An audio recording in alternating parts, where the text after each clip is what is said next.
In the heart of Rome, amidst ancient streets and majestic monuments, stood an old circus. It had been there for several centuries, attracting audiences from all over the world. This circus was famous for its incredible performances, acrobats, magicians, and of course clowns. Among all the performers, the most attention was drawn to the kind clown named Carlo. Carlo always knew how to bring smiles to the faces of the audience. His red nose, white makeup, and colorful costumes became symbols of joy and fun. However, Carlo wasn't always a clown. His real name was Carlo Lombardi, and he was a descendant of an ancient Roman family. But after the tragic death of his wife and daughter, he left everything behind and joined the circus, hoping to find a new purpose in life.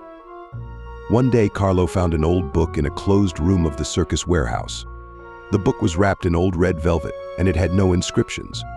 Opening it, Carlo saw that it contained records about the history of the circus, dating back to ancient times.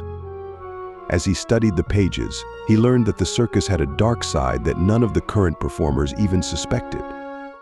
The book told of an ancient ritual performed annually during the winter solstice. This ritual required a sacrifice, and the victim was always a clown. It was believed that the clown's sacrifice brought good luck to the circus and protected it from misfortune.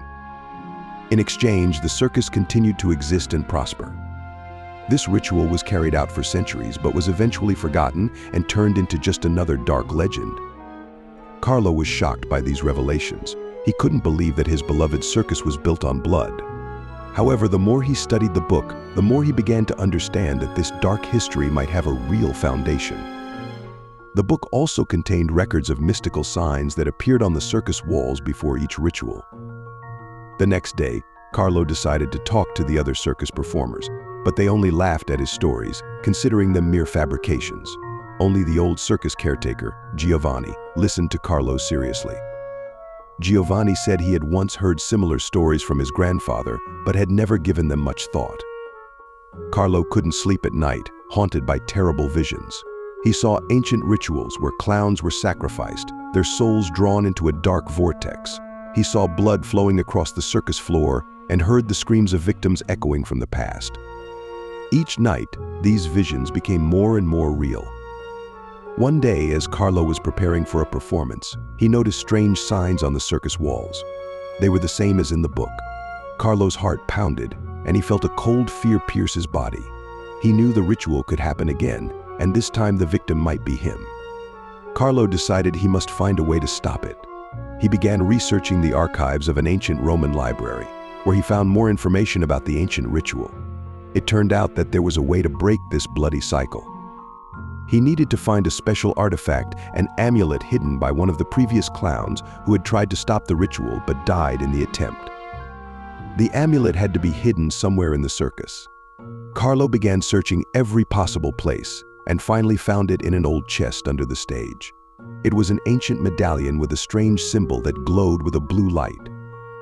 Carlo felt the power of the artifact coursing through his body and realized that now he had a chance to stop the horrific ritual. The next day, during the winter solstice, when the circus was filled with spectators, Carlo took to the stage. He knew the time had come. Stepping to the center of the stage, he raised the amulet and shouted, "Today, this horrific cycle will be stopped." Suddenly, the lights went out, and everyone was plunged into complete darkness. The audience began to panic, but Carlo remained calm. He felt the amulet glow brighter, and suddenly he was transported to another world, a world of shadows and ghosts. There he saw the souls of all the previous clowns who had been sacrificed. They were suffering, their faces twisted in pain and horror. Carlo realized he needed to free them. He raised the amulet and shouted, "I release you. This ritual will continue no more." Suddenly, the world around him began to dissolve, and he felt himself being brought back to reality. When the lights returned, Carlo stood in the middle of the stage, holding the amulet in his hand. The audience applauded, not understanding what had happened. But Carlo knew he had stopped the horrific ritual and saved the circus from the curse. However, he also realized that his mission was now complete.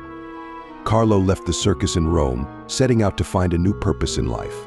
He left the amulet in a safe place so that no one could use it for dark purposes again. And though his path was difficult, Carlo felt he had made the right choice. He knew he had protected future generations from the ancient evil that had haunted the circus for so long. This story was passed down from mouth to mouth and eventually became yet another legend among circus performers. But no one doubted that Carlo Lombardi, the kind circus clown, was a true hero who defeated the darkness and brought the circus back to the light.